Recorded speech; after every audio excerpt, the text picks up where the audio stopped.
네, 안녕하세요. 역함수 시간이 돌아왔습니다. 벌써 9월이네요. 이제 9월 1일이 됐습니다. 3분의 2가 지나갔군요, 올해가. 세월 빠르다.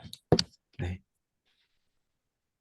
아, 올해 제가 뭐 했는지 떠올려 보면은 뭔가 이것저것 하긴 했는데 이게 과연 내가 원하는 것을 이루기 위해서 한 방향으로 잘 정렬된 상태로 일을 했는지 아니면 제자리에서 그냥 랜덤하게 왔다 갔다 한 건지 참 고민될 때가 종종 있습니다. 너무 열심히 살아서 그런 거 아니에요? 너무 많은 걸 해가지고. 글쎄요. 보통 사람은 하나도 안 해가지고. 누군가가 했던 말 중에서 이런 말이 있던데, 어,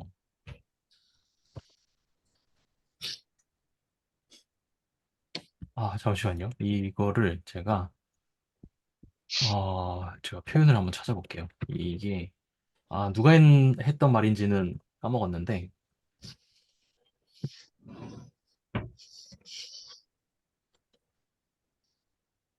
제가 원래 찾으려고 했던 건 아닌데,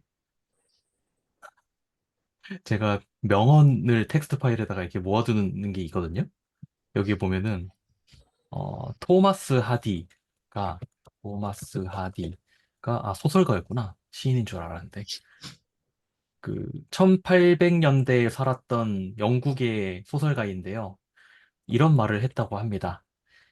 나이를 먹어야 세상을 깨닫는데 깨닫고 나면 아무 소용도 없는 나이가 된다. 참 말하면서 슬프네요. 그리고 또 이런 말도 있었어요. 바삐 움직인다고 해서 항상 전진하는 것은 아니다. 다시. 바삐 움직인다고 해서 항상 전진하는 것은 아니다.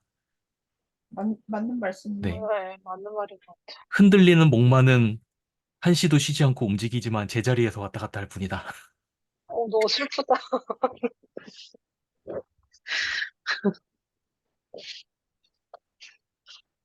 음. 슬프니까 그만하겠습니다.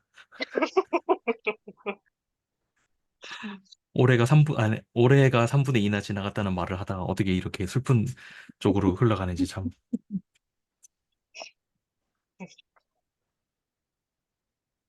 제가 요즘 읽고 있는 책 중에 하나가 김수영 시인의 시랑 산문을 모아놓은 책인데요. 솔직히 시는 잘 모르겠어요, 저는.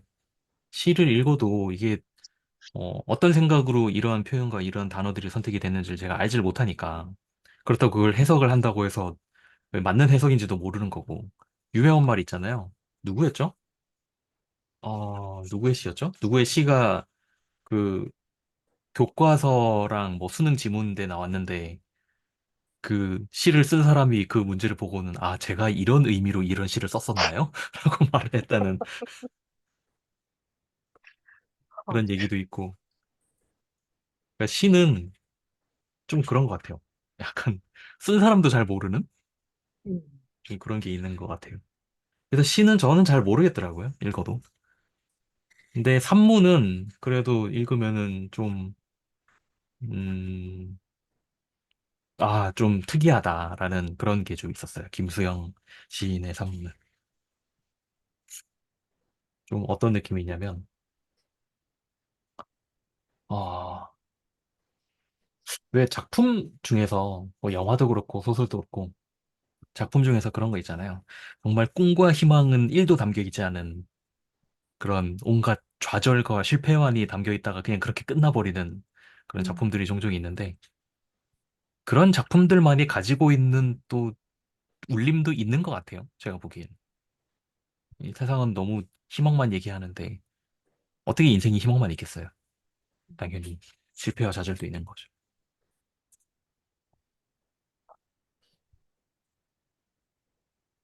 얘기하다 보니까 점점 더 우울해지네요. 오늘 수학 얘기 시작하도록 하겠습니다. 집합의 언어입니다. 오늘부터 들어갈 내용은 챕터 제목이 집합의 언어고요.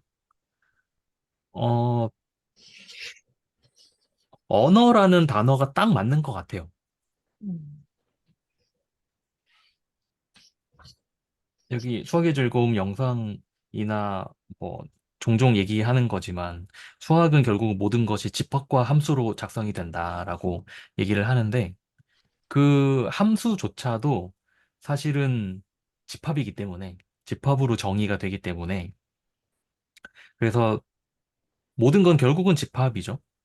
하지만 어느 정도 익숙해지다 보니까 우리가 굳이 모든 걸 집합으로서 따지지 않을 뿐이지 사실은 전부 다 집합으로 또는 뭐 정확히 말하자면 집합이 안 되는 경우에도 무언가를 모아놓을 수 있다면 그거는 뭐 클래스라고 얘기를 하기도 하지만 클래스까지는 뭐 가지 않기로 하고 모든 건 결국은 집합으로 전부 다 기술이 되기 때문에 집합이라는 것 자체가 수학의 언어라는 표현이 딱 맞는 것 같아요.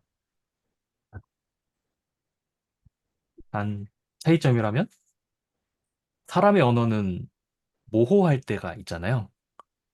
뭐 이렇게 해석될 때도 있고 저렇게 해석될 때도 있고 또 그러니까 화자의 의도와 청자의 받아들이는 게 전혀 다를 수 있는 그런 문제가 있는데 예전에 그런 말 들은 적 있어요.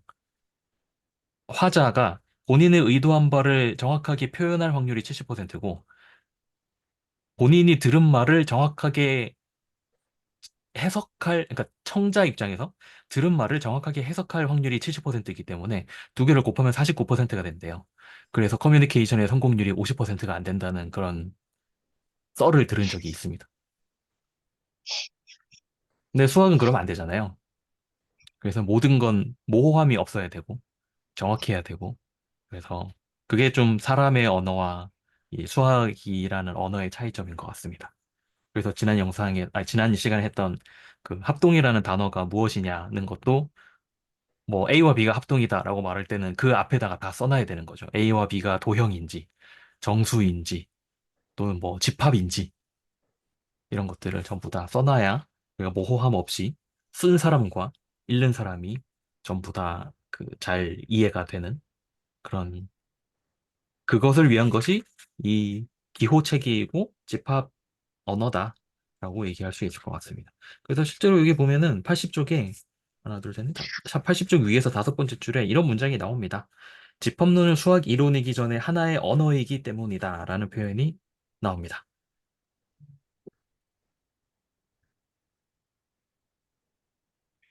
집합으로 서술하지 않는 거는 또는 반대로 집합으로 서술하지 못하는 경우는 없는 것 같아요.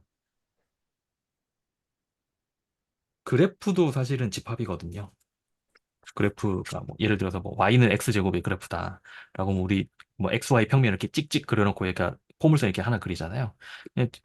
이 그래프라는 것 자체가 뭔지를 정의를 하자면 이렇게 정의할 수 있거든요. x, y의 집합인데 x, y를 모은 것인데 그 중에서 y는 x제곱을 만족하는 x, y만 모은 것으로 정의를 할 수 있거든요. 그래프도 결국은 집합이죠.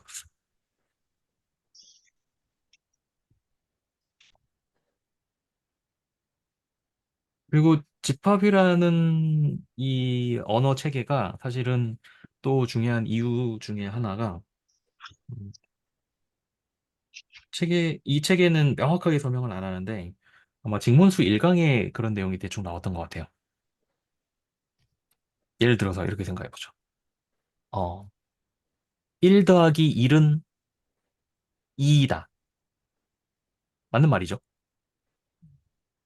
그죠? 우리말로서 맞는 말이잖아요. 1 더하기 1은 자연수이다. 이것도 맞는 말이죠. 제가 좀 전에 말했던 게 두 개의 문장 구조가 똑같잖아요. 1 더하기 1은 2이다. 1 더하기 1은 자연수이다. 그런데 여기서 두 문장에서 1 더하기 1은이라고 할 때 은이 수학으로 쓰면 다르죠.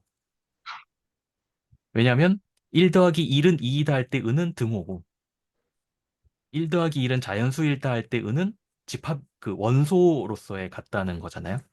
같다가 아니라 포함된다라고 얘기를 해야 되잖아요.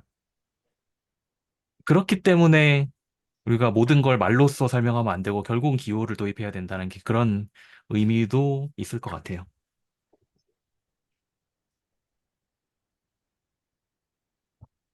그, 직문서 노트에는 예시가 뭐가 있었는지 제가 좀 기억이 안 나는데, 직문서 노트에는, 요런 게 있었네요. 뭐, 강아지는 고양이가 아니다. 는 말은 강아지와 고양이가 그러니까 등호가 성립하지 않는다는 말이라기보다는 아마도 강아지는 고양이의 모임에 속하지 않는다라고 말하는 게 조금 더 맞을 거예요. 그죠? 강아지는 고양이가 아니다라고 말할 때는. 그래서 이게 우리말로 쓰면은 똑같은 조사가 수학으로는 사실은 다르게 그 표현을 해야 될 수도 있다는 것. 그런 거를 좀 생각해 봐도 좋을 것 같습니다. 그래서 무엇은 뭐 x는 s의 원소이다 라고 하면은 여기 있는 것처럼 그 여기 81쪽 밑에 나오는 요런 그 기호를 이용해서 우리가 보통은 쓰죠. 이렇게 쓰면은 훨씬 더 경제적이기도 하고요. 그리고 또 재밌는 게 그 지금 제가 들어가고 있는 대수학의 아름다움 스터디에 보면은 거기 참여하시는 분 중에서 한 분이 그분은 그 수학을 완전히 기호 체계로서만 공부를 하셨대요. 그래서 음, 그분이 쓴 그 수학 그 노트를 보면은 어 일단 그 영어로 써져 있는데 영어 단어조차 몇 개 없어요. 음, 영어 단어조차 뭐 if, then, 뭐 let 이런 정도밖에 없어요. 그거 말고 나머지는 전부 다 수학 기호로만 써져 있는 거예요. 그렇게 공부를 하신 분도 있고 저는 완전히 반대거든요. 저는 물론 그러니까 필요에 따라서는 기호를 쓰긴 하는데 기호는 조금 그렇게 많이는 안 쓰고 그것보다는 일상의 언어로 쓰는 거를 좀 더 좋아하는 편이에요. 그렇게 해야 음 뭐랄까 그러니까 좀 더 잘 읽힌다고 해야 되나? 네, 저는 그런 게 좀 있는 것 같아요. 물론 뭐 아까 얘기했던 뭐 1 더하기 1은 자연수가 아니다. 이것보다는 1 더하기 1, 뭐 1 더하기 1 해놓고 이렇게 원소가 아니다. 뭐 자연수 이렇게 하는 자연수가 맞죠, 자연수니까 이렇게 포함이 된다, 자연수라고 쓰는 게 훨씬 더 경제적이긴 한데, 이 정도 되는 간단한 문장은 사실은 뭐 기호를 쓰는 게 좀 더 편하긴 한데, 그게 아니라 이게 조금만 더 복잡해지면은 그, 뭐랄까요. 수학의 문장을 해석하는 것조차 조금 쉽지 않을 때가 있거든요. 그래서 그럴 때는 적절하게 설명을 조금 말로써 풀어서 추가하는 게 일단 저는 더 편한데, 이게 뭐 모르겠습니다. 뭐 정답이 있는지도 모르겠고.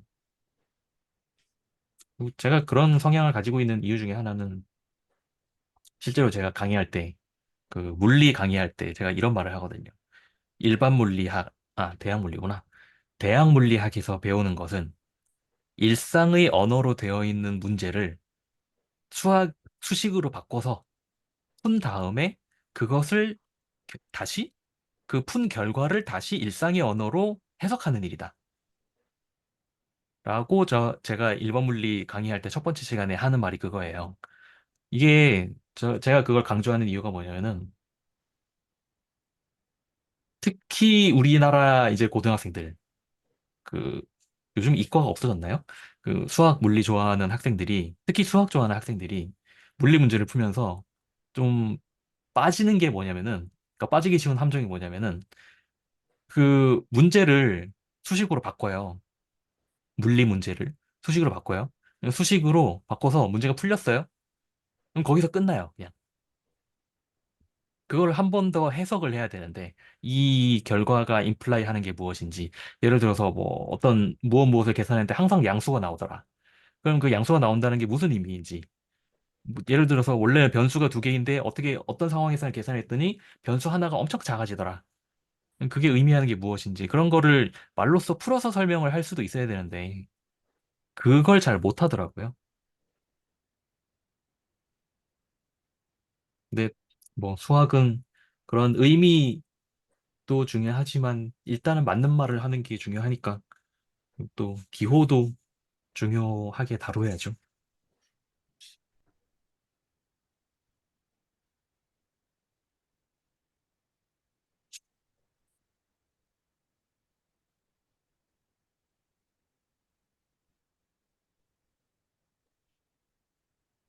제가 읽으면서 한 가지 써놓은 게 있는데, 음, 82쪽에 보면은 집합을 쓰는 방법이 나오는데요.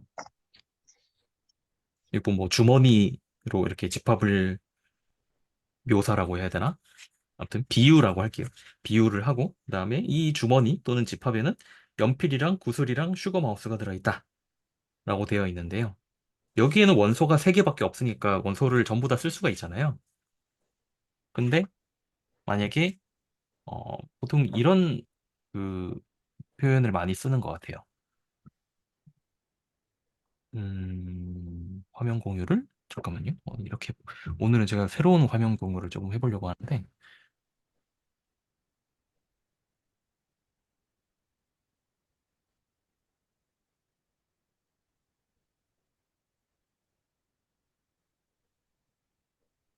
됐다. 혹시 보이시나요, 화면? 네. 네.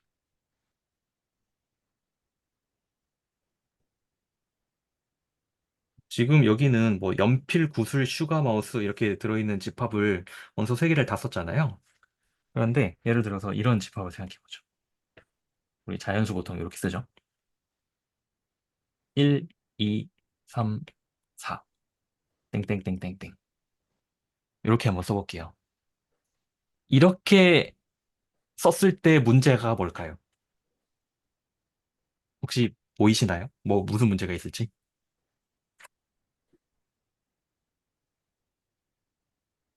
땡땡땡땡. 땡땡땡땡이 어떤 문제가 있나요? 어, 나중에 딴 말 할 수도 있을 것 같아. 그쵸. 땡, 계약서에는 이렇게 안 쓸 것 같아. 그렇죠. 땡땡땡땡이 뭔지 몰라요, 우리는. 이게 1, 2, 3, 4 땡땡땡 해놓고 이건 자연수의 집합이야 라고 말을 하고 싶은 건데 예를 들어서 왜 보통 수업하다 보면은 항상 그 삐딱한 학생들 있잖아요. 삐딱한 잘못된 건 아니죠. 이 땡땡땡땡에다가 이 1, 2, 3, 4 다음에 11, 12, 13, 14, 21, 22, 23, 24 이렇게 들어갈 수도 있는 거 아니에요, 선생님? 이렇게 딴지를 걸면 할 말 없죠. 그렇죠. 이렇게 할 말 없잖아요. 왜 맞거든요. 틀린 말이 아니거든요. 땡땡땡땡이 뭔지 얘기를 안 했거든요. 그러니까 그러면 어떻게 해야 되냐면은 이제 이런 거 해야죠. 자, 여기에는 첫 번째 1이 있고 그 다음에 두 번째 n이 원소이면은 아이고 n 플러스 1도 원소이고 이런 규칙을 정해야죠. 그리고 또 뭐 있을까요? 음,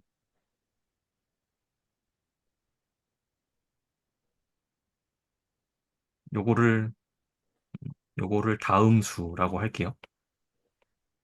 그 다음에 1은 아 이렇게 써야 되지. 1을 다음 수로 받는 수는 없다. 보통은 이렇게 설명을 하는 것 같아요. 무슨 말이냐면 1이 가장 작은 수라는 뜻이에요. 그리고 4번이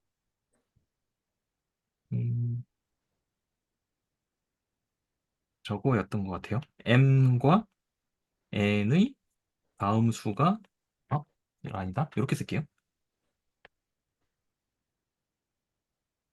m의 다음 수와 n의 다음 수가 같으면 m은 n이다. 맞는지 모르겠는데. 이런 규칙을 가지고 사실 하나 더 있습니다. 하나 더 있는데 음,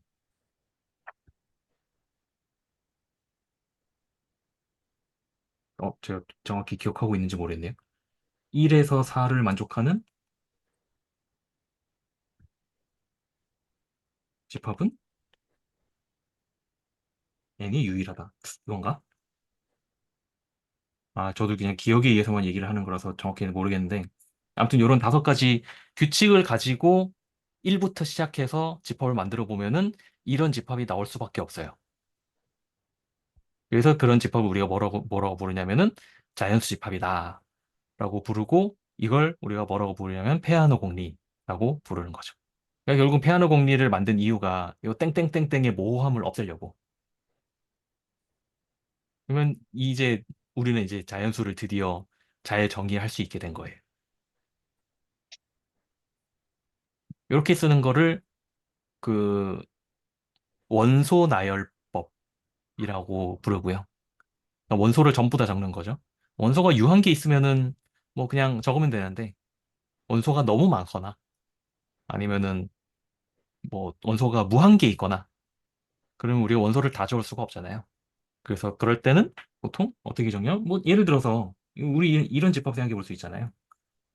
A라는 집합인데 1, 2, 3, 4, 땡땡땡땡, 99, 100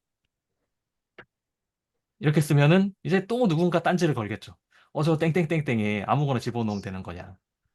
난 땡땡땡땡에 4부터 99까지 다 없애고 중간에 한 50 하나만 넣겠다. 그래도 되는 거냐. 이렇게 딴지 걸면 할 말 없잖아요. 그렇게 쓰는 것보다 아예 모호함이 없도록 어떤 n을 모으는데, 여기 자연수 집합에 들어있는, 그러니까 자연수를 모으는데 이 자연수는 1보다 크거나 같고, 1보다 크거나 같고는 뭐 굳이 안 써도 되죠. 100보다 작거나 같은 이런 자연수를 모았다. 이렇게 쓰면은 이제 모호함이 없는 거죠. 그래서 이걸 우리가 뭐라고 부르냐면은 조건지 집합. 여기 원소나열법.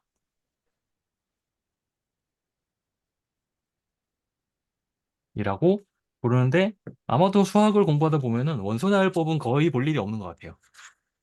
왜냐면 그게 대부분의 경우 불가능하기 때문에. 불가능하고 모호하기도 하고 불편하기 때문에 보통은 저렇게 쓰는 것 같습니다. 조건 제시법으로 쓰는 것 같습니다. 그 내용이 어디 나오냐면은 84쪽에 나오는 내용입니다.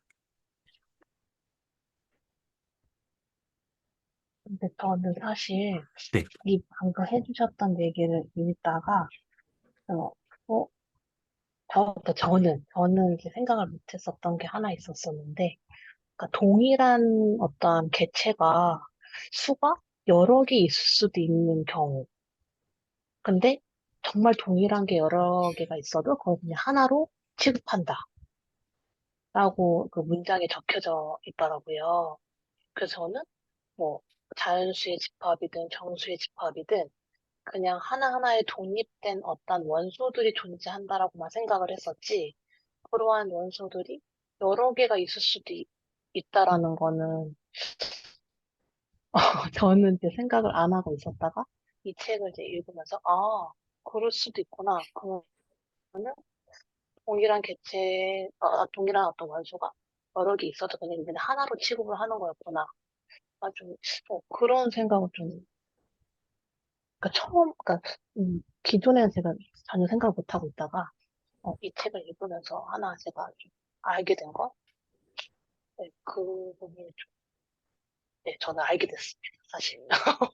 어, 네, 네, 네. 원래 기본일 수도 있는데, 저는 좀, 네, 그냥 별로 신경 안 쓰고 있었던 부분이었어가지고, 네, 아무튼, 사실은 그 하나, 부분이, 예, 예, 어, 그, 지난주까지 했던 요거 기억나시죠?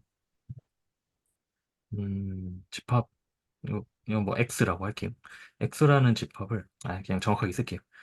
네, 그, 사실 정확하게는 이렇게 써야 되는데, 7G로 나눈 것이라고 그냥 생각하시면 됩니다. 이게 뭐냐면 이런 집합 저희가 썼었어요. 지난 그 시간에. 네, 네, 요거 생각나시죠? 네,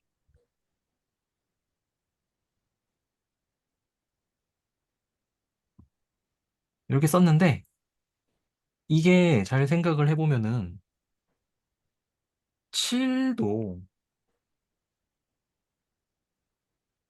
똑같잖아요. 두 개가. 똑같으니까 여기에다가 만약에 그 집합을 여기서 끝내지 않고, 어, 이거 제가 앱 사용이 조금 익숙하지 않아가지고, 끝내지 않고 여기서 뭐 이렇게 쓰고 싶을 수도 있겠죠. 뭐한 8까지 써볼게요. 이렇게 쓰고 싶을 수도 있겠죠. 그냥 아무 생각 없이 쓰다 보니 이렇게 써놓고 보니까 만약에 이거랑 이거랑 똑같은 원소더라. 음, 그러면은 같은 원소는 중복돼서 있을 필요가 없는 거죠. 왜냐면 두 개는 같은데 그 겉보기만 다른 거니까. 그러니까 이런 거는 없애버리고 이런 것도 이제 없애버리는 거죠. 보통 집합에서는 그래서 그 집합의 원소들은 서로 다르다라는 음, 것을 일반적으로 가정을 하는 것 같아요. 이것도 음, 공리의 영역인지는 저는 알지는 못하는데 음, 보통 집합이라고 하면은 원소는 전부 다 구분 가능하다라는 음, 식으로 구별이라고 해야 되나요? 구별 가능하다. 네, 이렇게 쓰는 것 같습니다. 음.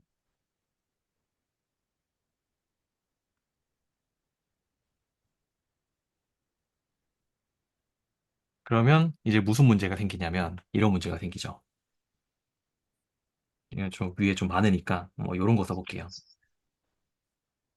그 요거 EZ로 나눴다는 건 무슨 말이냐면은 음, 그냥 요거 생각하시면 됩니다. 요거 생각하시면 돼요. 그리고 하나 더 써볼게요.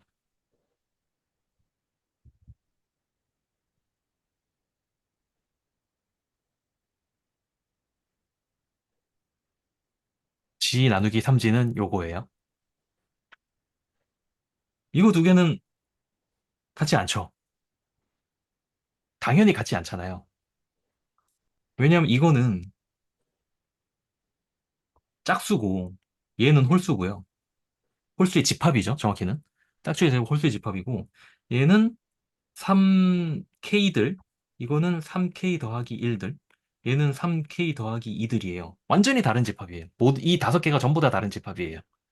그런데 보통은 우리가 맥락을 이미 알고 있다는 가정하에 굳이 이걸 뭐 2로 나눴는지 3으로 나눴는지 표기를 안 한단 말이죠. 근데 표기를 안 해버리면 표기를 안 해, 그 두 개를 구별을 안 하고 이렇게 만든 다음에 이거 두 개를 만약에 합집합을 해요, 우리가. 이렇게 합집합을 해요. G 나누기 2G랑 G 나누기 3G랑 합집합이죠. 교집합 써버렸네. 펜이 말을 안 듣네. 두 개를 합집합을 해요. 어, 좀 이상하죠? 이 뭐라고 써야 되지? 음, 음, 그죠? 분명히 다른데 표기를 저렇게 똑같이 해버렸잖아요.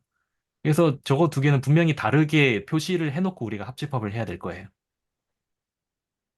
뭐, 이런 경우에 표기를 다르게 하는 방법도 있고요. 그리고, 음, 이렇게 하기도 하는 것 같아요. 음, 지금 이 경우에는 사실은 표기만 같을 뿐이지 우리가 명백히 다르다는 걸 알잖아요. 그런데 제가 아예 그 다른 예시를 하나 찾아서 보여드릴게요. 정말로 같은 경우.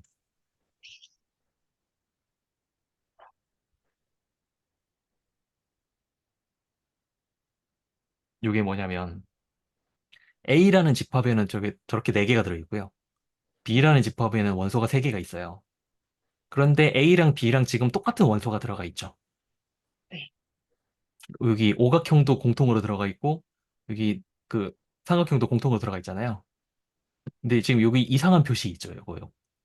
음, 요거 디스조인트 유니온이라는 건데 이건 뭐냐면은 A랑 B랑 합집합을 하는데 같은 것이 있어도 다른 걸로 취급하겠다라는 뜻이래요. 저도 잘 몰라요. 그래서 보면은 A의 원소는 전부 다 이렇게 A라고 표시를 해놨고요. 마치 그 저기 딱지 붙여놓듯이 라벨 붙여놓듯이 라벨을 붙여놨고요. B의 원소들은 전부 다 이게 B라고 라벨을 붙여놨어요. 그러면은 이 오각형이랑 이 오각형이랑 그냥 합집합을 하면은 하나로 합쳐져 버릴 텐데 이렇게 하면 두 개가 저기 구별이 돼 버리죠. 이런 식으로 그 디스조인트 유니언을 하는 것도 필요에 따라서는 이런 작업을 해야 되기도 한다고 하더라고요.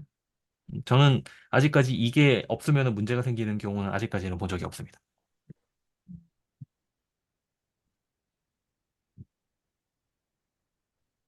아무튼 뭔 얘기하다가 그 네, 집합에서는 보통 원소끼리는 전부 다르다라고 음, 가정을 하고 얘기를 하는 것 같습니다.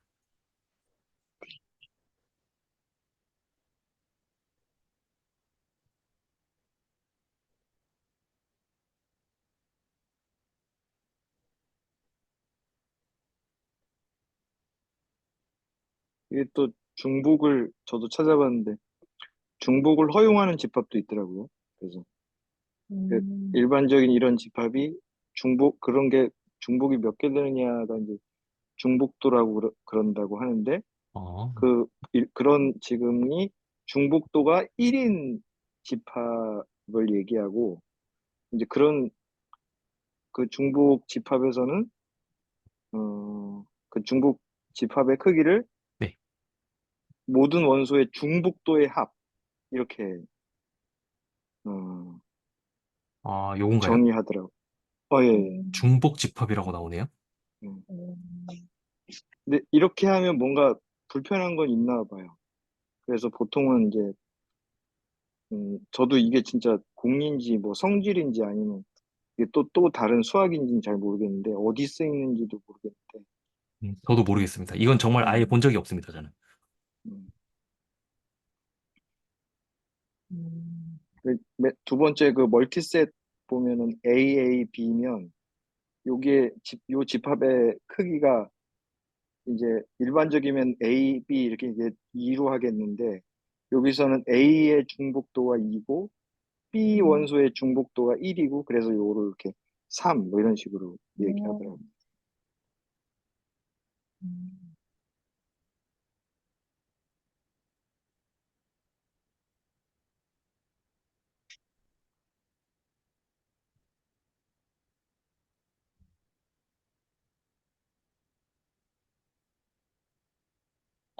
개념 자체는 되게 최근에 만들어진 개념인가 보네요. 여기 보니까 저기 코인드가 뭐죠? 1970년? 네. 도널드 크누스가 여기 나오네. 리눅스를 만든 분이죠.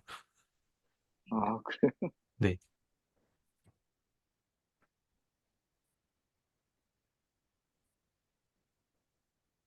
요즘은 뭐 하시나, 이건.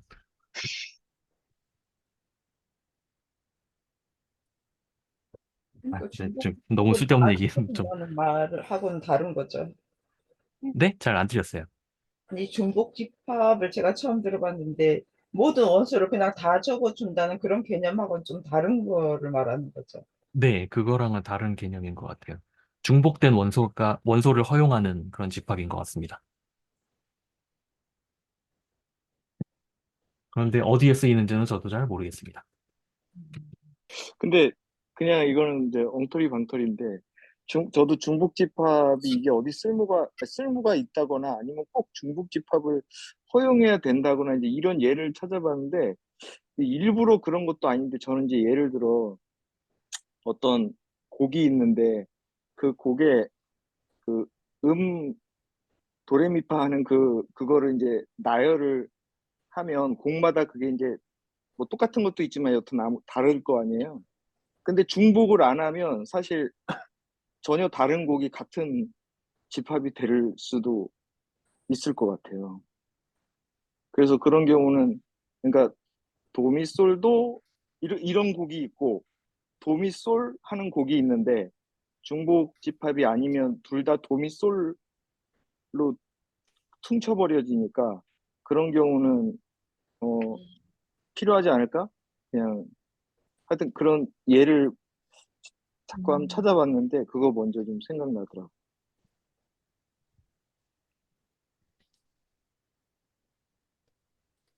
근데 방금 말씀하신 거는 앞에 도랑 뒤에 도랑 다른 거니까 다르게 쓸 수 있지 않을까요? 아, 제가 다르게 음을 냈죠. 네. 같은 만약에 제가 절대 음감이 아니라서 아, 죄송합니다. 아, 같은 음을 냈는데 아, 그 미묘한 차이를 구별을 하셨네. 아, 대단하신데. 저는 원래 도, 미, 솔, 도 이렇게 했는데. 아, 아, 굉장히 미묘한 차이였는데. 제가 쓸데없이 민감하게 센싱한 것 같습니다. 네, 미디어로 계산하면은 옥타브에 상관없이 그냥 도로 원소를 적어야 되는 거 아니에요? 맞아요. 그런 것도 있어요. 진짜 저 요새 그것 때문에 좀 그래요. 네. 근데 사실은 엄마 그 음식 생각이 나중에 날 것 같아서 그냥 하나씩 배우고 있거든요. 어, 네. 근데 저번에 뭐 김치찌개 했어요. 그거 배웠어요. 그 다음에 이제 다른 생선 쪽 했는데 똑같대요. 아, 그래, 진짜요? 또 진짜 똑같아? 진짜 똑같아? 진짜 똑같대요. 그래서 김치 넣을 때 동태만 넣었거든요. 그랬더니, 야, 그거는 뭐를 넣었어야지. 그리고 뭐, 고춧가루를 똑같이 넣으면 어떻게, 똑같다며. 근데 그래, 아유, 그게 또 적당히 넣어야지. 그래서, 아, 이게 또 똑같은 건 또 비전문가한테는 힘든 얘기구나. 그런 일이 있었습니다.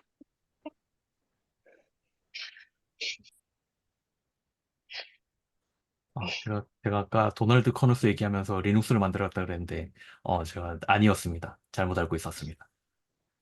리눅스를 만든 분은 리누스고요. 이분은 다른 분입니다. 커누스는 레이텍을 만든 분이네요. 음,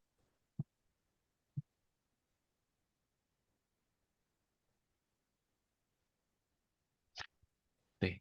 어쩌다 보니, 쓸데없는 얘기를 하다 보니 또 여기까지 왔는데, 다시 책으로 돌아가겠습니다. 그러면, 다시 책으로 돌아와서, 85쪽에 보면은 좀 쓸데없는 뭐 우표 얘기도 나오고요. 누군가가 당신에게 자신이 수집한 우표를 보여주겠다면서 우표 한 장을 내민다면 깊은 인상을 받지 못할 것이다. 그런데 괄호 열고 하지만 마젠타색 바탕에 검은색 잉크로 인쇄된 액면가 1센트짜리 영국 기아나 우표라면 얘기가 달라진다. 라는 이 저자가 좀 개그 욕심이 있는 것 같은데 이게 그 개그 욕심이 워낙 그 유튜브나 영상 매체에서 굉장히 인스턴트한 유머를 많이 접하다가 이런 텍스트로 된 개그를 접하면은 뭔가 좀 이렇게 한 번에 확 와닿지 않는 그런 게 좀 있는 것 같아요. 나 그때 그랬잖아요. 보기가 이상하다고. 얘를 너무 이상하게 들어가지고 책의 질을 떨어뜨리는 것 같아요.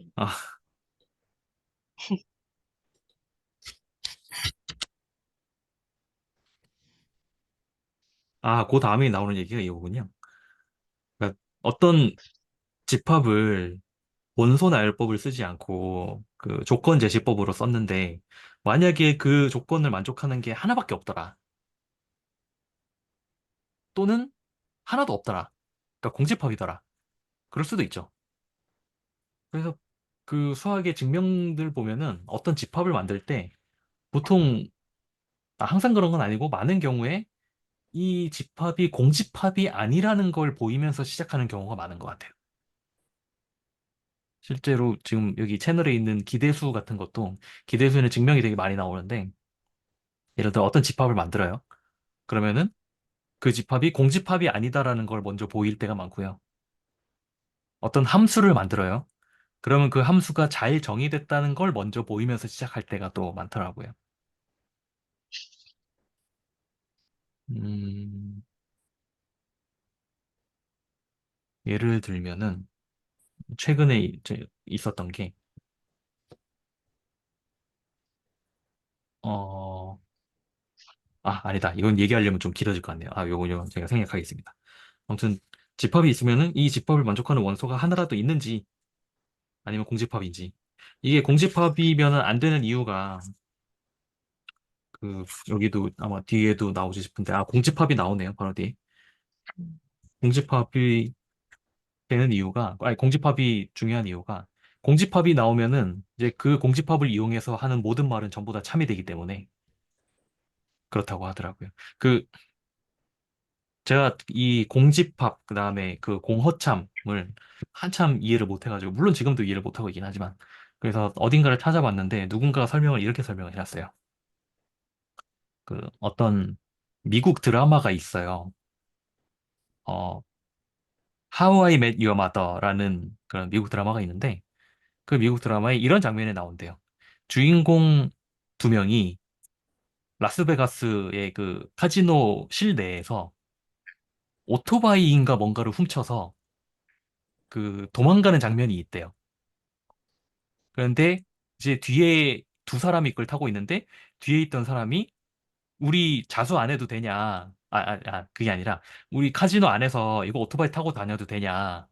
그랬더니 앞에서 운전하고 있는 사람이 카지노 룰에 카지노 내에서 오토바이를 타면 안 된다는 법칙은 없다. 그러므로 우리는 오토바이를 타도 된다. 이렇게 얘기를 한대요. 이게 무슨 말이냐면은 안 된다는 말이 써 있지 않으면은 된다는 얘기예요. 제가 이 얘기를 하는 이유는 그 공허참에 대해서 찾아봤을 때 누군가가 딱 이 예시를 들어서 설명을 하더라고요. 안 된다는 말이 없으면은 다 된다, 수학에서는. 그거를 그 대수학의 아름다움에서 누군가가 말씀하시기를 발레가 없으면 무조건 참이다. 라고 얘기를 하는데 공집합이면 발레가 없죠. 애초에 예시가 없으니까. 그러니까 P면 Q이다를 말하고 싶은데 만약에 P가 공집합이에요. 그러니까 P에 해당되는 그 논리 집합이라고 해야 되나? 그 대상 자체가 만약에 공집합이에요. 그러면은 Q로 갈 때 발레가 없잖아요.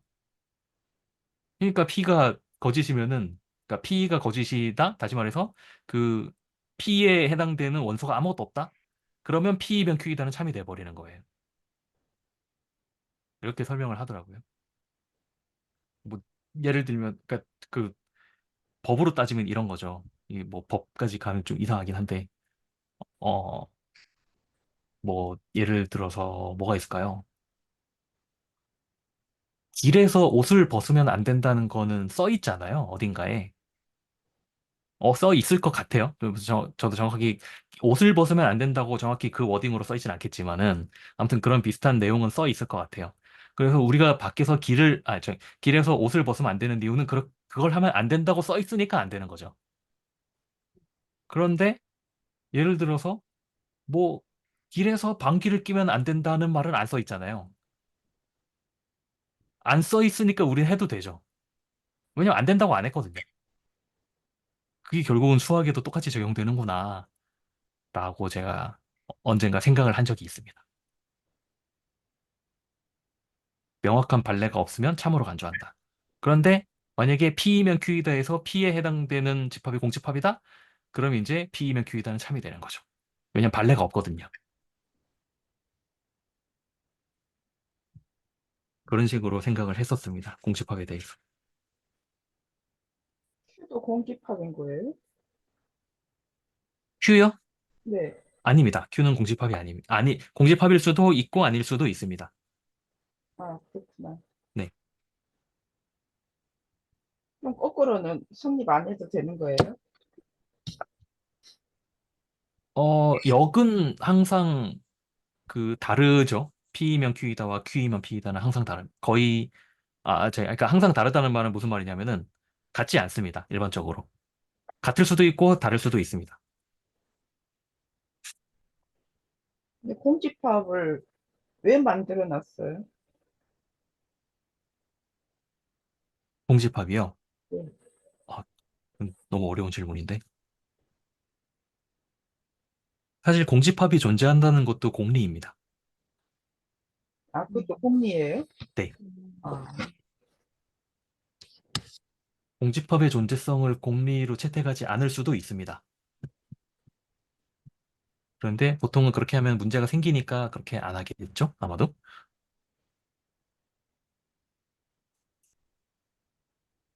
공유를 하니까 조금 불편하네요. 시간이 걸려가지고. 공집합, 공집합, 공리라고 찾으면 나올 것 같은데. 음, 여기 있다. 네, 공집합이 존재한다는 것도 공리입니다. 음,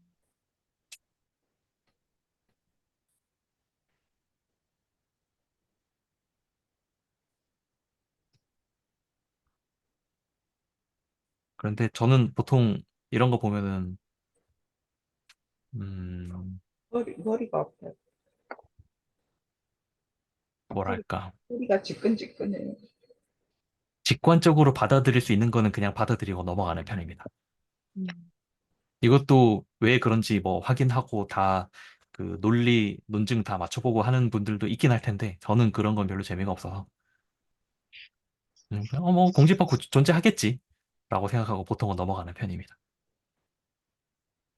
지금 이 페이지에서 보여주고 있는 것이 그 GFC 공리계라는 건데요.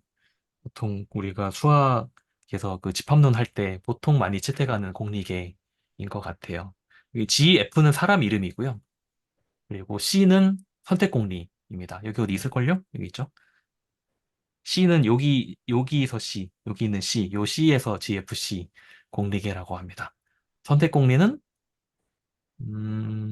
선택 공리는 제가 예전에 어디선가 블로그에다가 쓰기도 했는데 그 그림 좀 마음에 안 드니까 선택 공리는 이렇게 설명할 수 있죠. 선택 공리도 사실 조금 직관적으로 잘 안 와닿긴 합니다. 당연히 참이겠지. 이게 안 된다는 게 말이 되냐라는 그런 의미인 건데. 선택 공리가 뭐냐면은 어떤 그 선택 함수, 선택 함수, 선택 함수 F가 존재한다.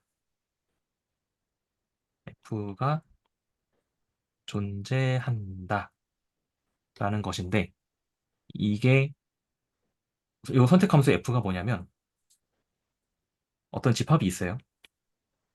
집합이 있고 아니다. 이렇게 한번 써볼게요.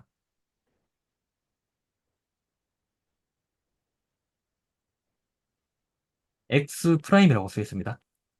X 프라임은 어떤 집합이냐면은 그다음에 여기는 X예요. X에 원소가 이렇게 막 있어요. 원소가 이렇게 막 있는데 X 프라임은 이걸 이렇게 섹션으로 이렇게 나눈 거예요.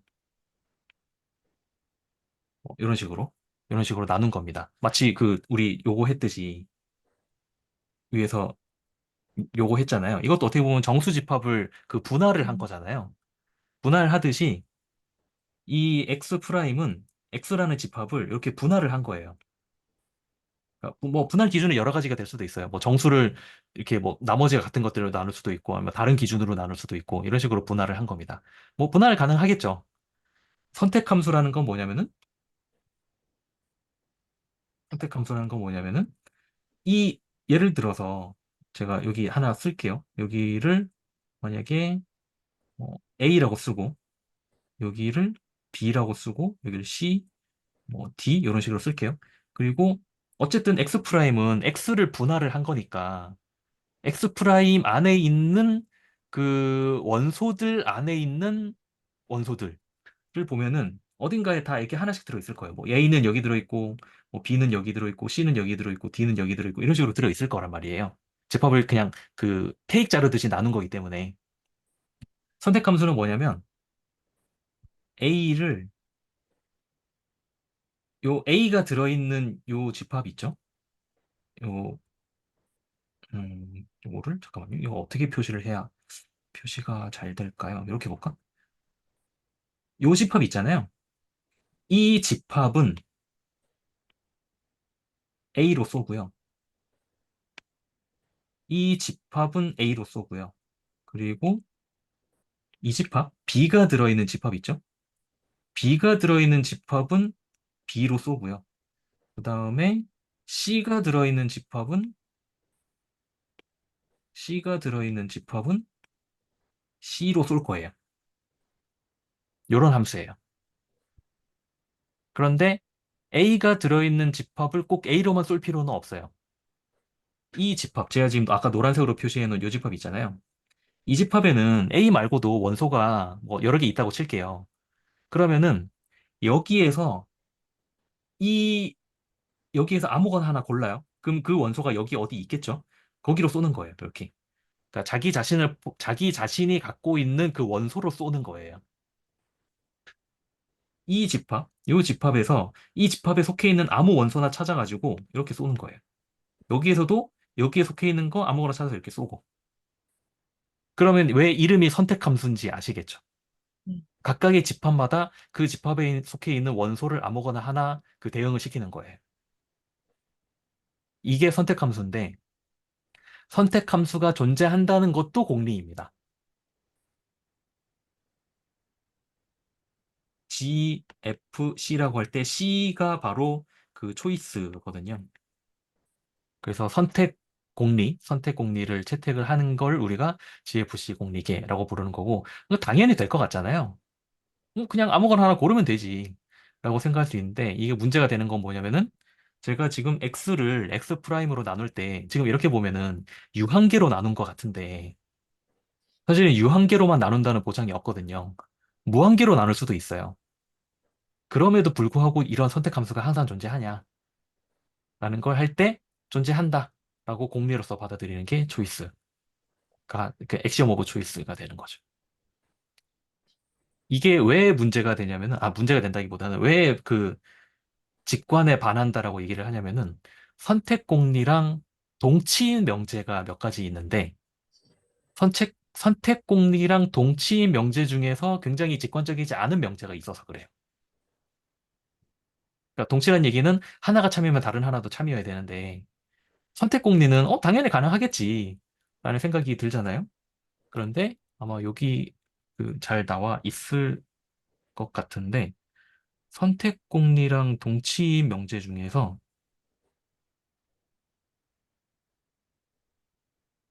음,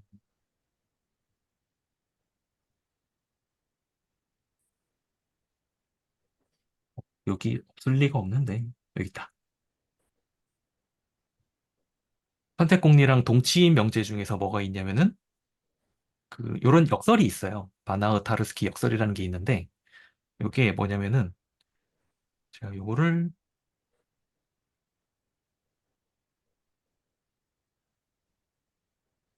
어, 소리는 끄고 요게 뭐냐면은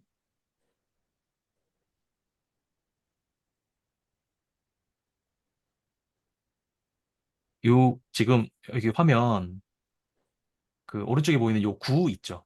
이게 구입니다. 그러니까 구 표면에 있는 모든 점들을 다 그 표시를 한 거라고 생각하시면 돼요. 근데 그 선택 공리를 우리가 참으로 받아들이면 무엇을 보일 수 있냐면은 이 구를 지금 여기 보면은 여기 구 하나에서 녹색 구도 나왔고 이거 무슨 색이라고 해야 돼요? 보라색이라고 해야 되나요? 이런 구도 하나 나왔잖아요. 갖고 있는 정보량을 그대로 유지하면서 똑같은 구를 만들 수가 있어요. 이게 선택 공리의 결과예요. 선택 공리의 동치라고 해야 될까요? 그러니까 그러니까 선택 공리의 결과로부터 나오는 한 가지 역설이에요. 그러니까 두 개를 똑같은 구를 몇 개든 만들어낼 수가 있어요. 이건 굉장히 직관에 반하는 내용인데 어렵다. 이게 가능하다는 게 그 여기 나오는 이 역설, 바나흐 타르스키 역설이고 보통은 이 예시를 많이 드는 것 같아요. 그러니까 그 선택 공리가 참이면 이것도 참이다. 근데 선택 공리는 당연히 참인 것 같지만 이걸 우리가 받아들일 수 있겠냐, 참으로. 그런데 수학적 논증에 의하면 참이라는 거죠. 선생님, 공집합은 원소가 하나도 없는 거잖아요. 네. 그러면은 모든 집합들을 교집합을 구할 때 공집합은 기본적으로 깔고 있는 거예요. 어, 모든 집합의 교집합이라고 하면은 거기에, 그러니까 공집합을 포함을 하냐는 얘기이신가요? 예.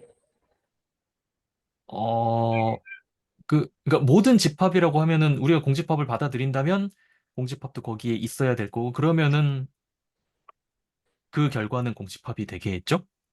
그러니까 우리가 보통 산수 문제를 풀 때 교집합을 찾으시오 하면은 교집합이 없을 때도 있잖아요.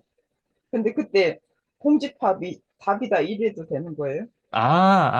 네네네. 그렇죠. 그런 경우엔 그렇죠. 예를 들어서 뭐 1, 3, 5랑 2, 4, 6 두 개의 교집합을 찾으시오. 네. 라고 하면은 공통의 원소가 하나도 없으니까 이거는 우리가 공집합이라고 이렇게 쓰는 거죠. 답이 그냥 공집합이에요? 네네. 아, 그러니까 집합은 집합인데 원소가 하나도 없는 집합. 그러니까 이런 것도 보면은 사실 공집합은 당연히 있어야 될 것 같은데, 그런데 공집합의 존재성조차 공개라는 게 참 여러모로 직관적이진 않죠. 저번에 역산수 시간에 그 잠깐 나왔던 건데 조건제시법에서 가령 이제 제가 예를 든 게 2 곱하기 3은 6이잖아요. 네, 뭐 3 더하기 3도 6인데 그걸 원소 나열법으로 하면 똑같이 6이잖아요. 조건제시법으로 하지 않고. 그러면 그게 같은 건가 다른 건가 그 생각을 하다가 이제 수업이 끝났거든요. 음, 제가 지금까지 경험했던 수학의 영역에서는 두 개는 같다고 봐야 되는데, 두 개를 다르다고 보고 싶은 경우도, 다시, 두 개를 다르다고 보고 싶은 경우가 존재하지 않는다고 제가 장담은 못 하겠습니다. 왜냐면 제가 경험한 게 전부는 아니니까. 그래서 그 원소가 둘 다 6인데 이게 같은 건가 다른 건가? 제가 길을 걸으면서 생각해도 아, 이게 같기도 하고 다르기도 하고 뭔가 헷갈려서 제가 답을 아직 못 찾았거든요. 그래서 원소 나열법에는 약간의 이게 허점이라고 해야 되나? 결함이라고 해야 되나? 뭔가가 좀 문제가 있, 있는 게 아닌가 이 생각을 잠깐 했었어요. 그러니까 만약에 집합을 이렇게 쓰면, 그러니까 하나의 집합은 2 곱하기 3으로 쓰고 하나의 조건 제시법으로 쓸 때 네, 하나는 2 곱하기 3의 조건 제시법을 쓰고 하나는 3 더하기 3의 조건 제시법으로 썼을 때 원소 나열법으로 하면 각각 6이 된다는 거죠. 네네. 예, 그러면 그게 같은 집합인지 다른 집합인지. 그러니까 지금 질문하시는 게 이게 맞나요? 이게 이렇게 써도 되냐라는 아니, 두 질문인가요? 개의 조건 제시법이 있는데 네. 원소 나열법으로 하면 똑같이 6이라는 거죠. 조건제시법을 2 곱하기 3을 조건제시법으로 어떻게 쓴다는 거지 제가 지금 감을 못 잡고 있습니다. 뭐 이런 식으로인가요? 곱하기 해서 6이 네, 되는 원소를 찾아라. 네, 더하기 해서 6이 되는 원소를 찾아라 하면 조건 제시법은 서로 다른 걸 얘기하잖아요. 설명할 때. 원소 나열법으로 하면 똑같이 6이 있는데 네. 그러면 그게 같은 건가 다른 건가. 지금 제가 말씀하시는 게 아직 제가 이해를 못 했는데 이런 걸 얘기하시는 건가요?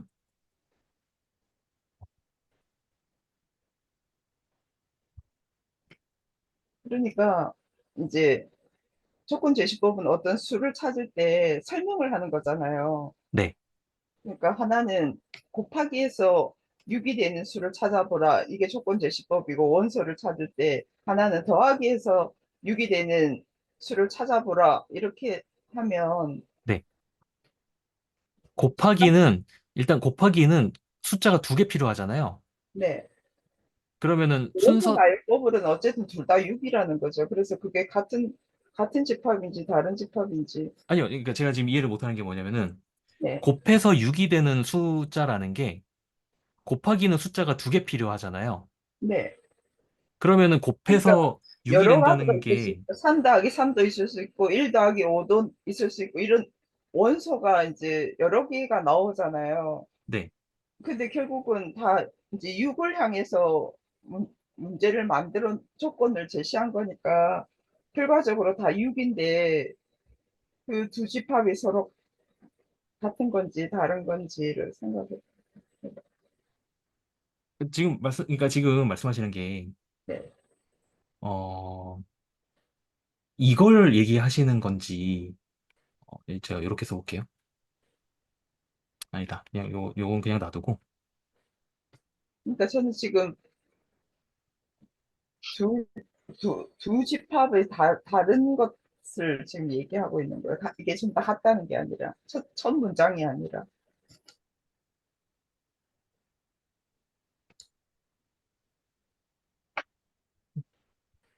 전 사실 아직도 무슨 말인지 잘 모르겠습니다.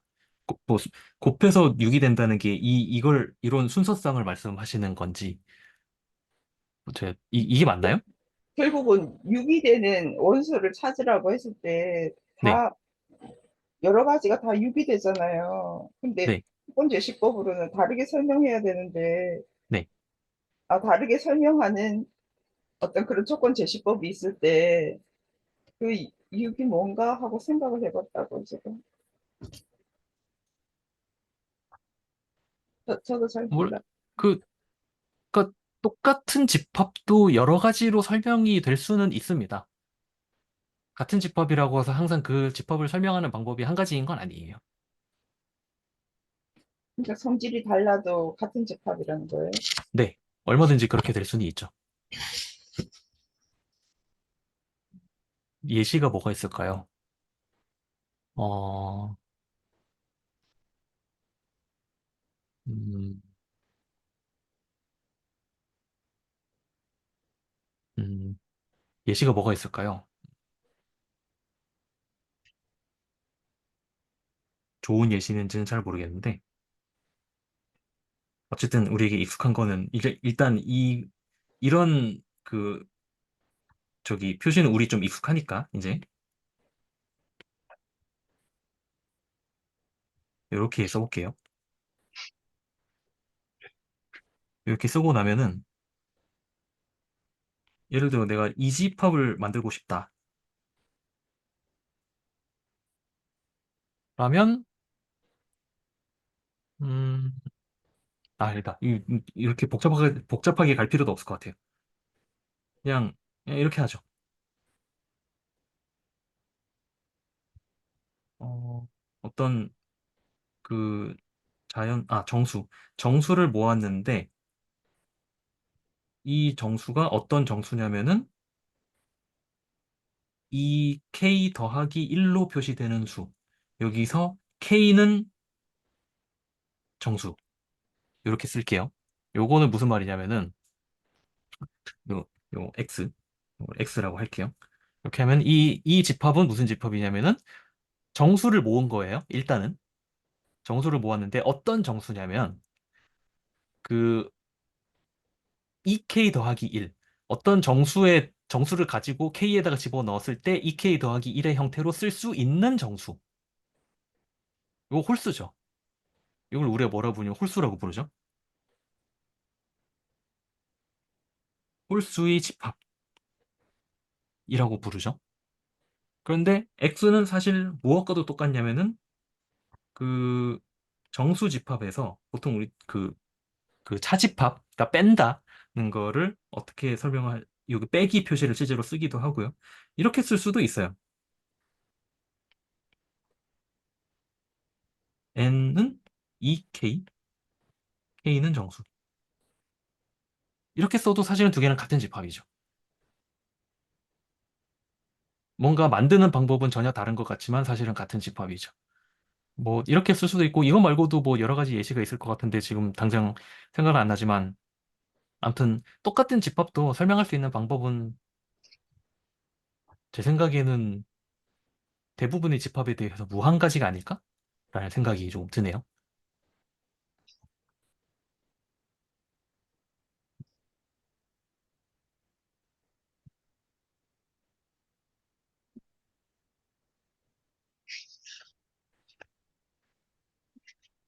뭔가 재밌는 예시가 있으면 좋을 것 같은데 지금 예시가 생각이 안 납니다. 그러니까 촉분주시법과 원소 나열법이 꼭 같아요? 다르다고 해야 되지 않나요? 어, 그 두 가지로 만들어지는 집합이 같냐는 말씀이신가요? 그러니까 제가 궁금한 게 원소 나열법의 가령 두 집합이 똑같이 6이라는 원소를 가지고 있는데 그 원소를 조건 제시법으로 설명했을 때 그 6을 만드는 법은 다르다고 지금 조건 제시법에서 지금 설명을 만약 했다면 그 6이 똑같냐 이거죠. 원소 나열법으로 두 집합이 똑같이 6이라고 해도 같은 집합이라고 볼 수 있냐 이거죠. 근데 선생님 설명으로 하면 지금 같은 집합이다 이렇게 말씀하시는 거네요. 네, 그거는 아니, 같다고 봐야 될 것 같아요. 같다고 봐야 돼요. 네, 음, 뭐 6을 예시로 드셨으니까 어, 이제 수론에 보면은 완전수라는 게 있어요. 완전수가 뭐냐면은 음, 자신의 약수의 합이 자신과 같은 수. 아, 음, 여기 진약수라고 할게요. 자신과 같은 수. 이게 뭐냐면은 예를 들어서 6, 6의 약수는 1, 2, 3, 6이 있잖아요. 그 중에서 자기 자신은 빼고 나머지만 요거 3개 다 더하면 6이죠. 그 다음에 아마 28도 그거인 걸로 알고 있는데 28의 약수는 1, 14, 2, 7 잠 2, 7이 아니죠? 그러니까 제가 지금 궁금한 게 뭐냐면 네, 조건 제시법을 만약 2 곱하기 3 원소를 2 곱하기 3이라고 하고 하나는 3 더하기 3이라고 했을 때 네, 똑같이 6인데 그게 같은 집합이냐 이거죠. 네, 같은 집합입니다. 맞아요? 네, 어. 그게 다른 것 같아가지고 제가 한 줄 동안 되게 생각해봤는데 다른 집합인 것 같기도 하고. 그러니까 제가 지금까지 경험했던 범위에서는 두 개를 다르다고 본 경우는 없었어요. 그런데 제가 경험한 게 전부가 당연히 아닐 거기 때문에 두 개를 다르게 보면 말이 안 되냐? 그거에 대해서는 제가 모르겠습니다. 성질이 서로 다르지 않나요, 지금? 성질이 다른데도 같은 집합으로 봐야 돼요? 그래서 제가 지금 예시를 하나 드리려고 하는 거예요. 음, 28의 약수를 이렇게 6개를 썼어요. 그러면은 요거 28만 빼고 요거 다 더해보면은 어 7, 14 이거 다 더해보면 정확하게 28이 나와요. 그래서 28도 완전수예요. 이런 게 굉장히 많이 있는 걸로 알고 있어요. 완전수 한번 찾아볼까요?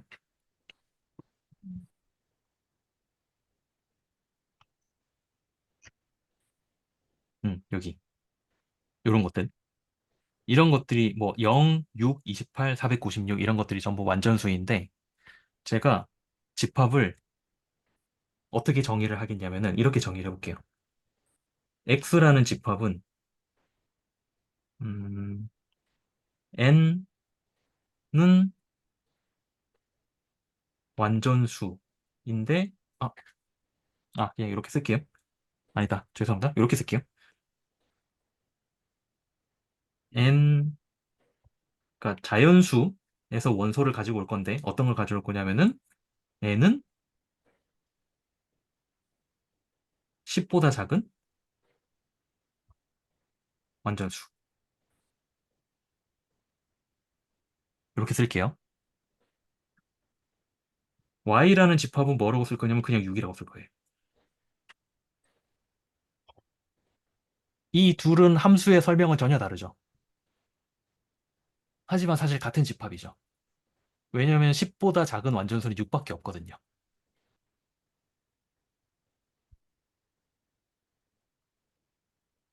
그러니까 이게 제가 말씀드리려고 했던 같은 함수도 얼마든지 다른 방식으로 설명할 수 있다라는 거고요.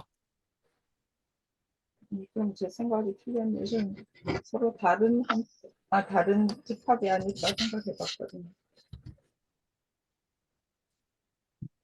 그 수학초보님이 의도하시는 바를 제가 정확히 이해를 했는지는 모르겠는데 제가 이해한 게 맞다면 두 개는 같은 집합입니다.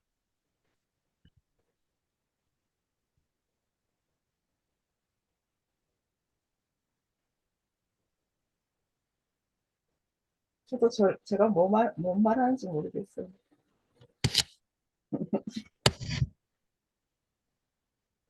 아, 어렵다. 아, 집합은 왜 자꾸 사람을 괴롭히는 거예요?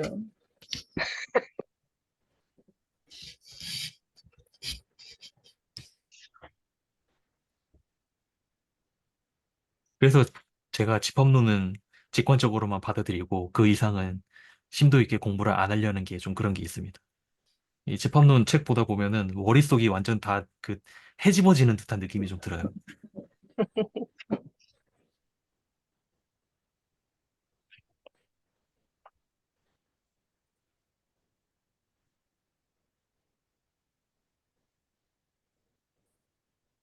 사 86쪽에 나오는 공집합 부분이 제가 아까 얘기했던 내용인데요. 음, 밑에 보면은 그 밑에서 네 번째 줄부터인데요. 세 번째 줄부터. 두 집합이 같으려면 구성 원소가 같아야 한다. 따라서 두 집합이 다르다는 것은 구성 원소가 다르다는 뜻이고, 구성 원소가 다르다는 것은 하나의 집합에 속하면서 다른 집합에 속하지 않는 원소가 적어도 한 개 이상 존재한다는 뜻이다. 그리고 이런 경우가 발생하려면 두 집합 중 하나는 적어도 한 개 이상의 원소를 가지고 있어야 한다.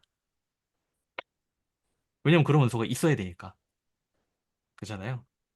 그런데 두 집합이 모두 공집합이면 이 조건을 만족하지 않으므로 같을 수밖에 없다.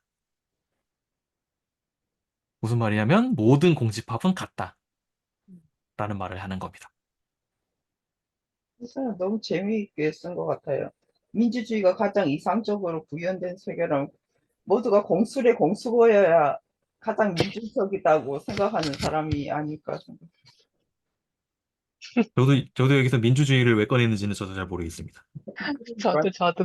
아니, 저때도 성령을 꺼내서 제가 헷갈렸는데 여기 민주주의가 왜 나오는지 모르겠어요.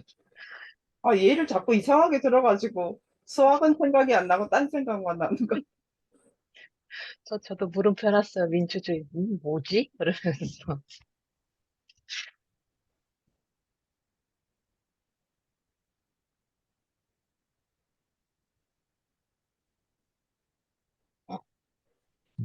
그 다음 문단이 저는 조금 재밌었는데요.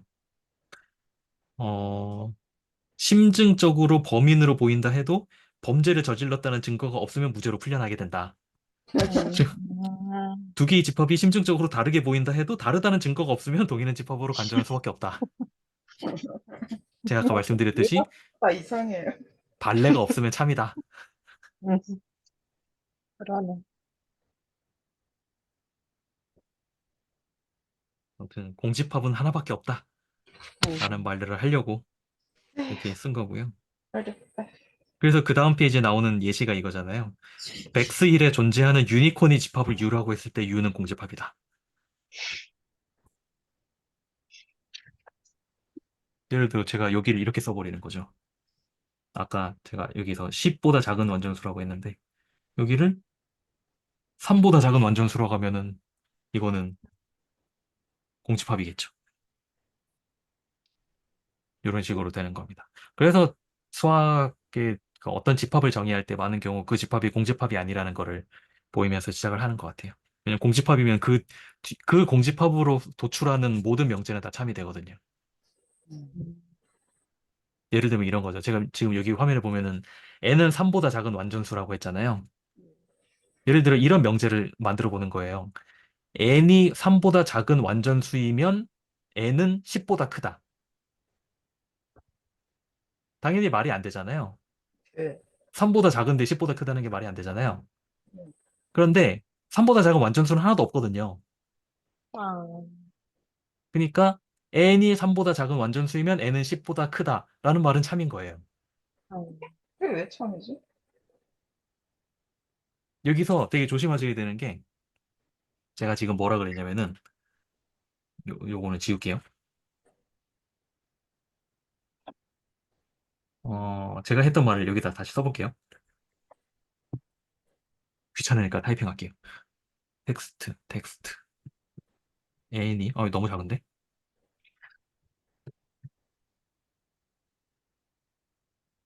n n이 3보다 작은 완전수이면 n은 10보다 크다. 라는 이런 명제를 썼어요. 제가 이런 명제를 썼는데 이거는 명제로서 이제 어떻게 쓸 수 있냐면은 p는 n은 3보다 작은 3보다 작은 n은 완전수이다 라고 하고 q를 뭐라고 한 거냐면은 n은 10보다 크다라고 한 거예요. 그런데 P를 만족하는 n은 공집합이에요. P를 만족하는 집합은 공집합이에요. 그러면 항상 참인 건 뭐냐면은 여기서 되게 조심하셔야 되는 게 저도 한동안 되게 헷갈렸던 게 P가 공집합이면 저는 Q가 참이라고 생각을 해왔어요, 지금까지. 근데 그게 아니고요. 그게 아니고 P가 공집합이면은 어떻게 되냐면은 P이면 Q이다가 음, 참이 되는 거예요. 왜냐면 발레가 없거든요. 아, 이거 사기잖아요. 아닙니다. 발레가 논리적 완결성을 위해서 필요한 없다고. 겁니다. 논리적 완결성을 위해서 필요한 겁니다, 이거는. 예전에 채널지기 님이 이런 예시 드셨던 것 같은데? 너 이번에 시험 잘 보면은 내가 닌텐도 사줄게. 네. 네. P, 시험을 잘 봤다. Q, 닌텐도를 사준다. 라는 건데, 제가 여기다 써볼게요. P, 시험을 잘 본다. Q, 닌텐도를 사준다. 이렇게 써볼게요. 그리고 우리가 지금 보이고 싶은 게 뭐냐면은, 이게 언제 거짓이 되는지를 보고 싶은 거예요. 시험을 잘 보면 닌텐도를 사준다라는 명제가 거짓이 될 때는 하나밖에 없어요. 시험을 잘 봤는데 닌텐도를 안 사준 경우. 시험을 못 봤는데 닌텐도를 사줄 수도 있잖아요. 그건 거짓이 아니죠. 음, 네. 왜냐하면 시험을 못 보면 닌텐도를 안 사준다는 말을 안 했거든요. 네. 아유, 뭐, 여기서 조건은 시험을 잘 본다가 조건이지 시험을 못 본다는 조건이 없어요. 이 명제가 거짓이 될 때는 하나밖에 없어요. 시험을 잘 봤는데 닌텐도를 안 사준 경우. 그거 말고는 그 발레가 없기 때문에 그 외에는 전부 다 참인 거예요. 시험을 못 봤는데 닌텐도를 안 사준 경우, 시험을 못 봤는데 닌텐도를 사준 경우, 시험을 잘 봐서 닌텐도를 사준 경우, 전부 다 참인 거예요. 그 사기 같아요. 그래서 수학이 일상의 언어로서 해석이 잘 안 되는 영역이 있다는 게 이런 게 아닌가 싶습니다.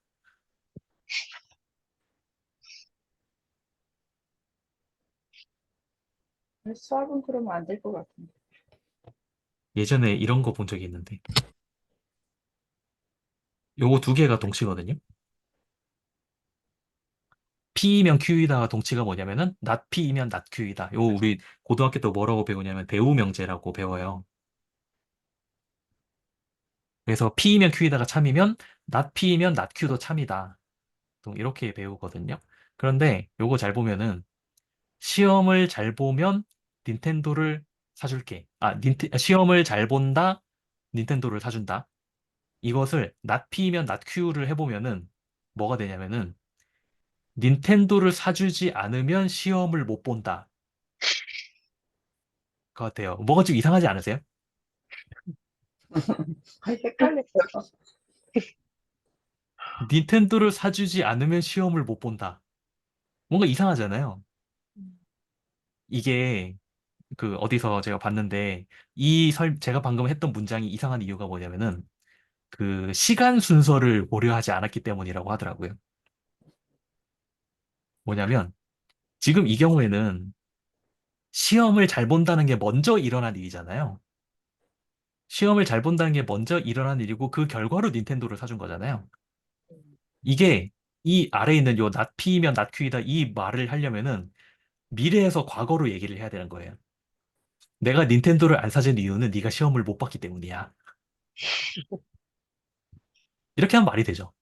음, 음. 그런데 이 말을 들은 아이가 닌텐도 안 사줬으니까 나는 시험을 못 본 거야 라고 말하면은 그렇게 말하면 안 된다는 거죠. 뭐 그런 얘기도 본 적이 있습니다. 음, 그러면 같은 게 아니잖아요. 네, 두 개는 다른 거죠. 그러니까 여기에는 그러니까 이게 일상의 언어랑 수학의 언어랑 되게 조심해야 된다는 게 음, 시험을 잘 보면 닌텐도를 사줄게 라고 하는 거는 이게 먼저 그 시간적으로 먼저 일어나는 일, 그다음에 이거는 그 결과로서 나오는 음, 일인데 원인 결과를 여기에서도 원인 결과로 해석하면 안 된다는 거죠. 결과 원인으로 해석을 해야 맞는 말이 된다. 이렇게 이런 얘기를 들은 적이 있습니다.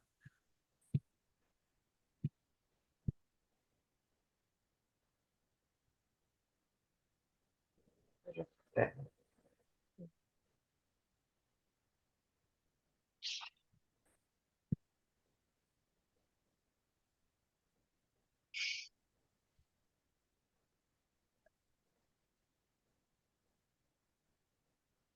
어, 사장이 곰돌이 푸가 나오나요?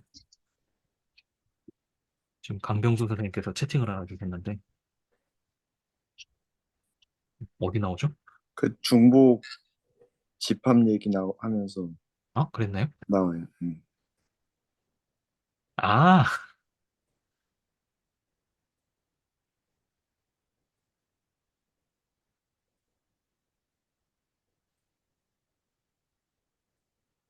아, 네네네. 그리고 제 채팅에 올리신 이미지를 지금 봤는데 저거 있네요. 그 2004년 서울시 교육청 주관 수능 모의고사. 아, 네. 그게 자기 손자인가? 뭐 조카 딸인가? 하고 대화하면서 이게 할아버지 의도가 맞아 이러면서 이제 됐고, 어, 뭐 언론사하고도 그, 인터뷰도 많이 하고, 또 자기도 풀어보고, 뭐 그랬다고 하더라고요. 그게 자기가 어, 풀어본 거 기자한테 알려준 거를 누가 또 정리를 했더라고요. 요겁니다. 어, 이게 시군요. 여기부터 여기까지가. 네. 네, 여기 시인데, 다음 설명 중 적절치 않은 것은, 다 틀렸네.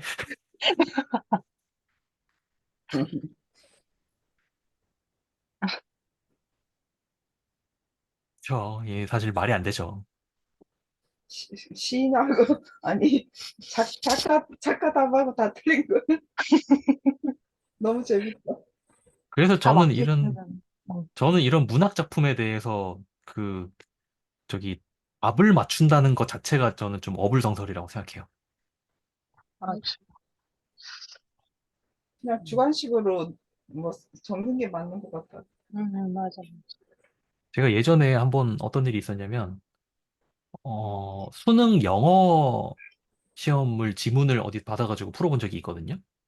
그런데 기술적인 부분은 그렇게 많이 틀리지 않았는데, 제가 틀린 문제가 뭐였냐면은, 이 지문의 제목으로 적절한 것은. 어, 근데 저는 뭐 해석의 여지에 따라서 되게 답이 여러 음, 개가 될 수 있을 것 같은 거예요. 왜 이게 굳이 답이 하나여야 되지? 라는 네, 생각. 고등학교 나이 때에는 별로 그렇게 해석을 많이 하지 않지 않을까요? 그쵸? 고등학생들은 요즘은 다 문제 푸는 기계니까 뭐 그럴 수 있겠지만 아무튼 그것도 좀 아무튼 마음에 안 들었었습니다. 나이가 들면 해석을 너무 다양하게 할 수 있기 때문에. 음, 제가 예전에 잠깐 읽다 말았던 책이 하나 있는데요. 장강명 작가의, 제목 뭐였지? 계급, 계급? 잠깐만요. 장강명, 계급, 당선 합격 계급이라는 책인데, 이 책이 뭐냐면,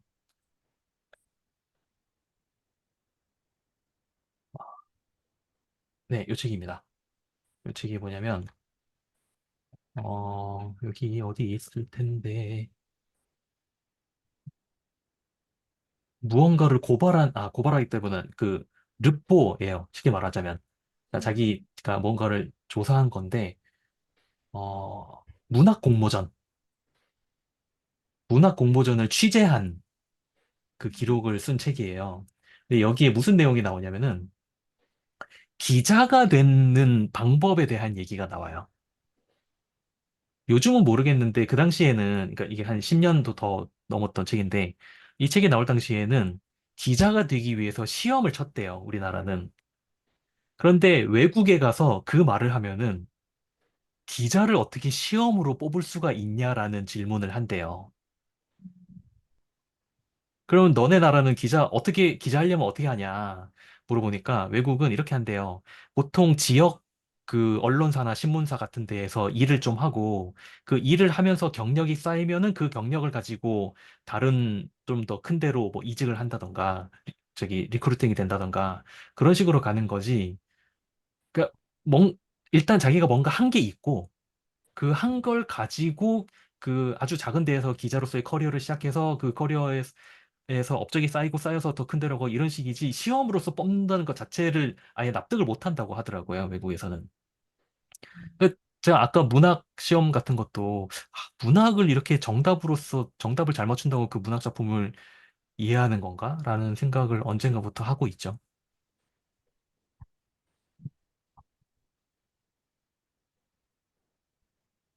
이, 이 책, 앞부분만 조금 읽다가 예, 저랑 너무 다른 세상이라서 그냥 적당히 읽다가 말았었는데 언젠가 한번 읽어보고 싶은 책이긴 합니다. 저는 그 책 읽으면서 르뽀라는 장르를 내가 어떤 마음가짐으로 읽어야 되는지 참 막 좀 헷갈리더라고요. 이 친구가 책임감을 좀 덜 느끼려고 르뽀를 했는지 아니면 문학 작품으로서의 가치를 주기 위해서 르뽀라는 걸 했는지, 그러면 이 중에서 얼마나, 그게 완전 100% 진실이면 사실은 기사 아닙니까? 그냥 책이기도 하고. 음, 근데 르뽀라는 장르를 내가 대할 때, 근데 그런 르뽀라는 거에 대한 책을 읽으면 너무 이 감정이 깊숙이 박히다가 제가 어쩔 때는 상처를 받았는데 그 중에 또 조금은 또 문학적인 내용이었던 걸 나중에 알면 조금 더 허망하기도 하고 그냥 차라리 이런 걸 다큐나 뭐 기사로 어 그러니까 문학적인 어떤 가치를 주고 싶었던 것 같아요. 저도 좀 헷갈려요. 르뽀라는 거 읽을 때. 음, 르포와 다큐 차이.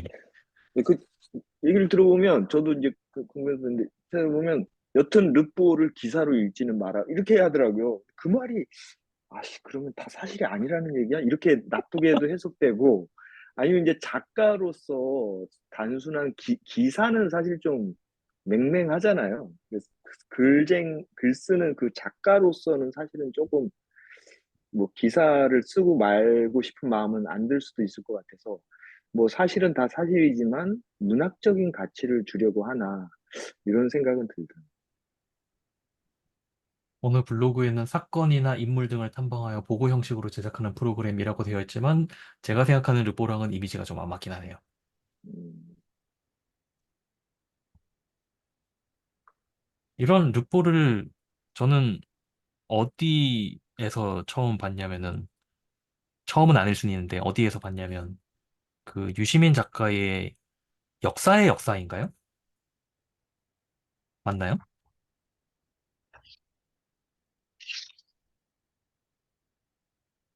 맞네요. 네. 이게 본인이 스스로 말하기를 그 역사 체계에 대한 그 르포이다라고 앞부분에 써놨던 것 같아요. 음,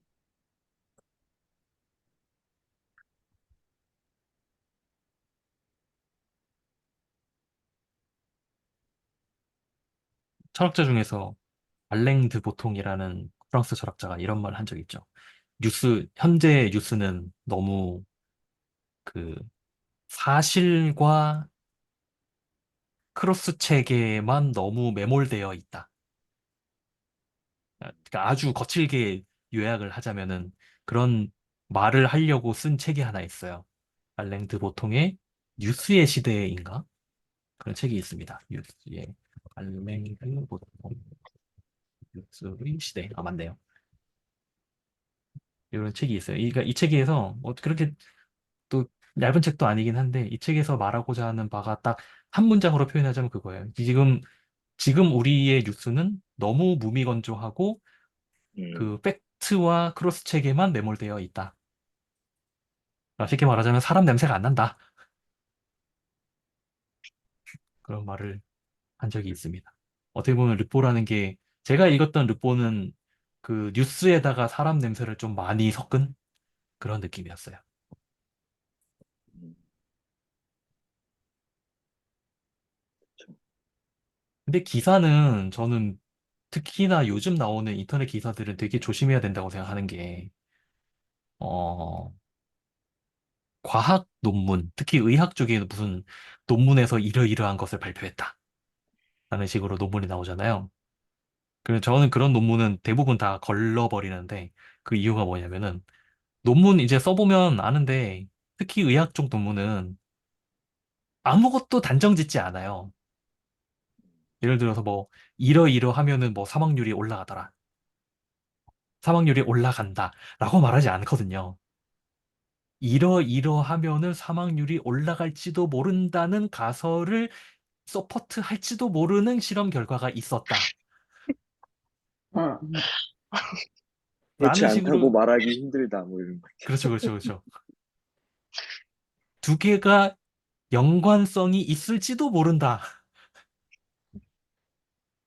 통계적으로 봤을 때 연관성이 아주 살짝 보였다. 라는 식으로 쓰는데 그걸 이제 기사로 옮길 때는 두 개가 연관성? 상관관계? 음, 인과관계. 음, 이게 인과관계랑 상관관계는 전혀 다른 의미인데 많은 경우에 기사를 인과관계처럼 쓴다고 그러더라고요. 음. 그래서 기사 되게 조심해야 됩니다. 예전에 뭐였지? 비타민, 비타민을 많이 먹으면은 아무런 도움이 안 되고 오히려 뭐 사망률이 올라가더라? 뭐 그런 기사도 있었는데 그거 제가 논문 직접 찾아봤거든요. 찾아보면은 되게 다양한 방향으로 의견이 써 있어요. 근데 기사는 딱 거기에서 기자가 하고 싶을 만만 딱 써놓는 거예요. 그래서 아무튼 저는 그렇습니다.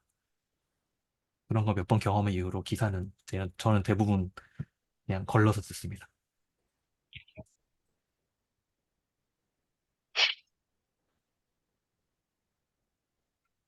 오늘도 어쩌다 보니 시간이.